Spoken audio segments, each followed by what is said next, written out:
Tu les prononces depuis l'enfance sans jamais questionner leur origine. Des mots qu'on t'a appris avant même que tu puisses les examiner. Et selon les textes gnostiques de Nag Hammadi, certains d'entre eux ne sont pas apparus dans le langage humain par hasard. Ils y ont été architecturalement intégrés, câblés si profondément dans tes patterns de discours que tu les répètes sans jamais t'arrêter pour les examiner. Et chaque fois que tu les prononces, tu nourris quelque chose que tu ne vois pas. Jésus, dans l'évangile de Thomas, le texte qu'ils ont retiré de ta Bible, en a averti ses disciples directement. Dans le Logion 39, il dit ceci: Les pharisiens et les scribes ont pris les clés de la connaissance et les ont cachées. Eux-mêmes ne sont pas entrés et ils n'ont pas laissé entrer ceux qui voulèrent le faire.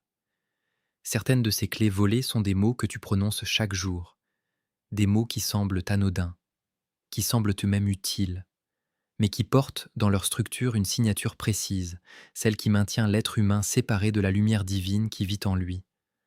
On t'a enseigné que les mots sont neutres, de simples conventions sociales, des sons arbitraires. Mais si les mots sont vraiment neutres, pourquoi chaque grande tradition spirituelle de l'histoire humaine, sans exception, les traite-t-elle comme sacrés et puissants? La Kabbale hébraïque enseigne que Dieu a créé la réalité par des lettres prononcées. L'évangile de Jean ne commence pas par une naissance ni par un acte. Au commencement était le Verbe, et le chercheur Andrew Newberg de l'université Thomas Jefferson a démontré après 20 ans de recherche que les mots répétés modifient physiquement les connexions neuronales du cerveau. Les gnostiques savaient cela 2000 ans avant la neurologie moderne. Dans l'Apocalypse de Pierre, Jésus révèle à Pierre que des entités invisibles contrôlent les structures du monde matériel, non pas par la force mais par la substitution, en remplaçant la connaissance vraie par une imitation qui semble vraie, et le langage est leur terrain de jeu principal. Ces entités, les gnostiques les appelaient les archontes, et certains des mots qu'ils ont plantés dans ton discours quotidien, tu vas les reconnaître maintenant. Premier mot, mériter. Je mérite mieux. Tu ne mérites pas ça. Mériter implique que la réalité fonctionne sur un système de calcul et de transaction. L'évangile de vérité attribué au maître gnostique Valentin décrit la condition humaine non pas comme un état de péché mais comme un état d'oubli. L'être humain a oublié qu'il est lumière, et dans cet oubli il commence à calculer s'il mérite d'être lumière. Mais la lumière ne se mérite pas, elle est. Dans le Logion 28 de l'évangile de Thomas, Jésus dit ceci: Je les ai trouvés tous ivres. Je n'en ai trouvé aucun qui ait soif. L'ivresse dont il parle, c'est l'oubli de ce qu'on est. Et le mot mériter entretient cet oubli. Il te dit que la lumière doit être gagnée alors qu'elle est simplement oubliée. La chercheuse Christine Neff de l'Université du Texas a montré en 2011 que les personnes pratiquant l'autocompassion sans condition de mérite montraient des niveaux significativement plus élevés de résilience et de bien-être. La grâce produit plus que la transaction. Deuxième mot, normal. Je veux juste une vie normale. Les choses vont revenir à la normale. Le témoignage de vérité de Nag Hammadi décrit comment les êtres humains se construisent une prison en accord collectif, en acceptant silencieusement que certaines limites sont simplement la réalité. Normal est le mot qui scelle cet accord.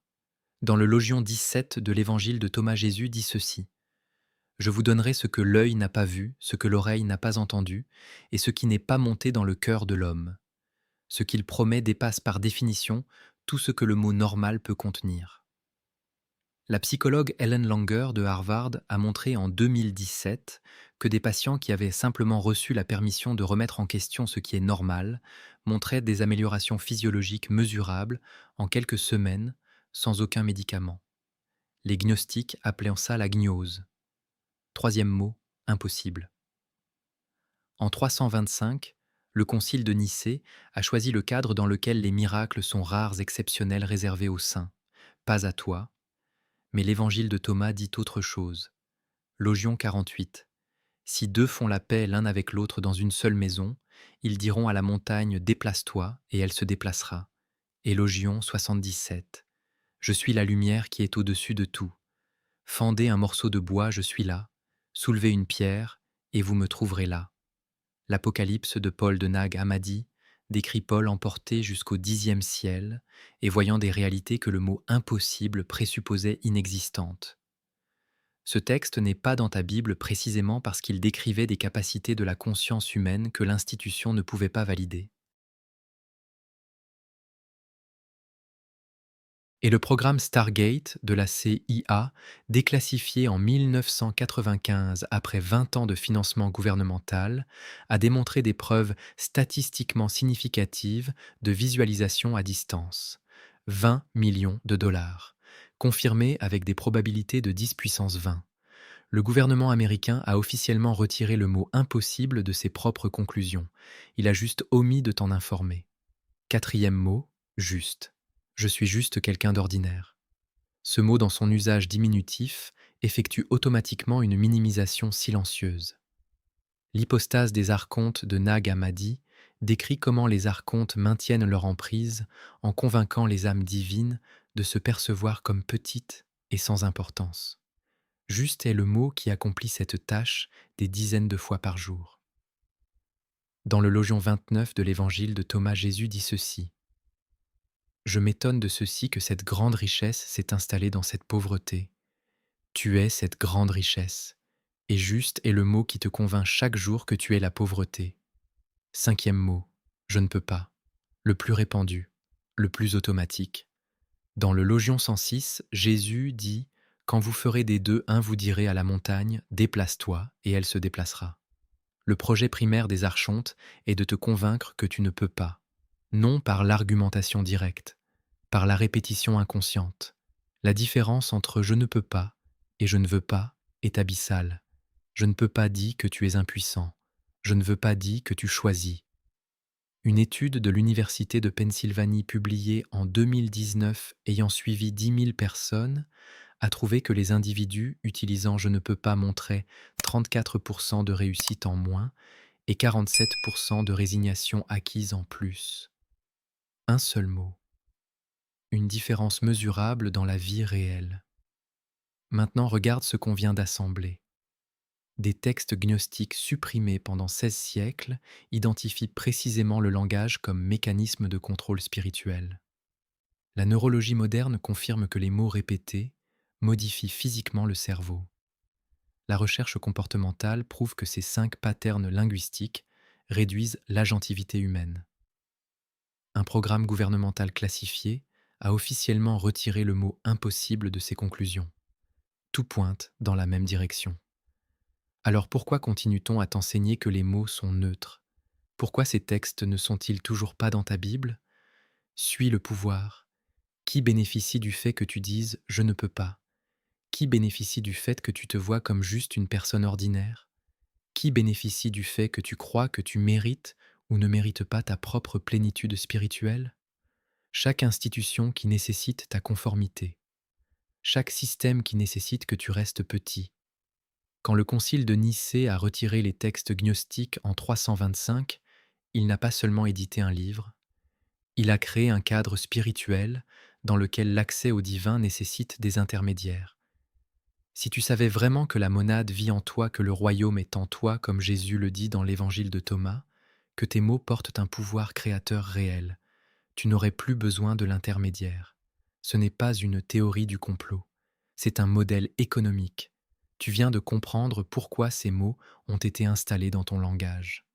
Tu viens de voir qui en bénéficie. Maintenant, la question n'est plus théorique.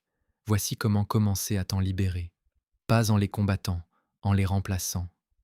Pour mériter installe à la place, je suis ouvert à recevoir cela.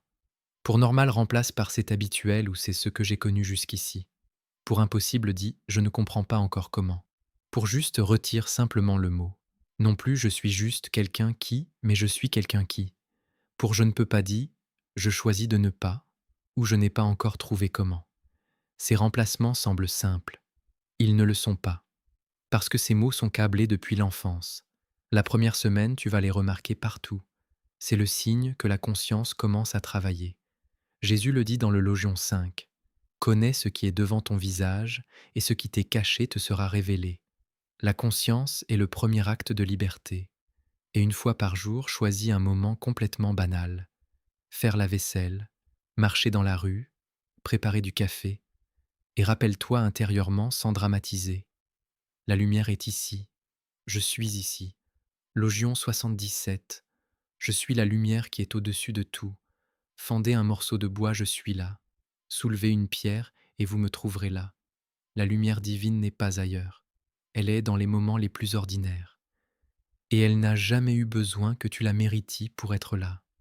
Si cette vidéo t'a apporté quelque chose, abonne-toi à cette chaîne et partage-la avec quelqu'un qui aime Jésus. Ces enseignements continueront ici. Il y en a d'autres qui t'attendent.